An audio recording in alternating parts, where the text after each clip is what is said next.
And truly a remarkable person. We have heard all about him. So many people love this officer. Take a look behind me here as a 6-hour visitation here at Ford Field is wrapping up, and they are getting ready with the procession to head over to the next visitation, and we'll have details on that in just a moment. But it has truly been amazing to see just how many people were touched by Officer Rose. It has also been heartbreaking to feel the loss that cannot be replaced.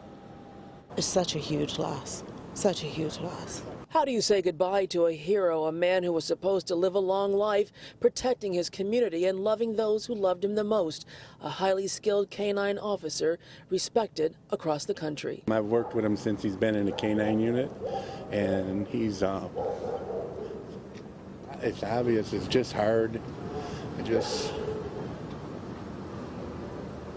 Great guy. He's just that person that everybody loves. He's just absolutely that person, and his smile is just amazing. It lights up every situation, every room. At today's visitation at Ford Field, it seemed there were hundreds of canine officers alone. Officers just like Collin Rose bonded with their four-legged partners. For Rose, it was Clyde, a Rottweiler, trained to sniff out narcotics, and Wolverine, a German short-haired pointer trained to track moving explosives. Yeah, he likes to do this, right? Don't you? Silly boy.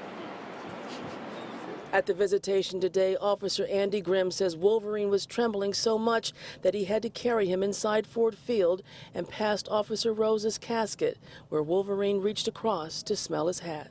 He was trembling, he was shaking. Wolverine is just 2 years old and getting to know Officer Grimm, his new handler, but 6-year-old Clyde will remain with Officer Rose's fiancée. He's 6 years old. There's no way he doesn't really trust people anyway to begin with. So it was pretty much just him and Collin, and he likes Nikki as well. So yeah, he's just going to stay with Nikki.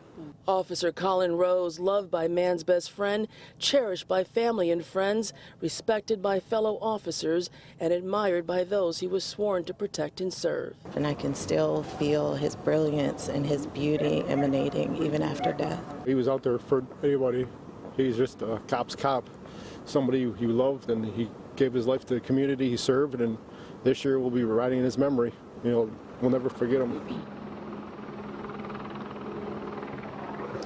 And you're taking a live look from Chopper 7 outside Ford Field now as a procession prepares to leave here and head to the funeral home, Call Funeral Home in St. Clair Shores.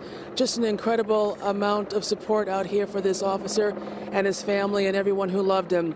And without a doubt, tomorrow there will be a sea of blue as hundreds, if not thousands, of police officers from around the country and around the world attend Officer Rose's funeral, a man who has truly touched so many people. Reporting live in downtown Detroit, Kimberly Craig, 7 Action News. Brilliant way to share what he meant even to his four-legged loved ones, Kim. We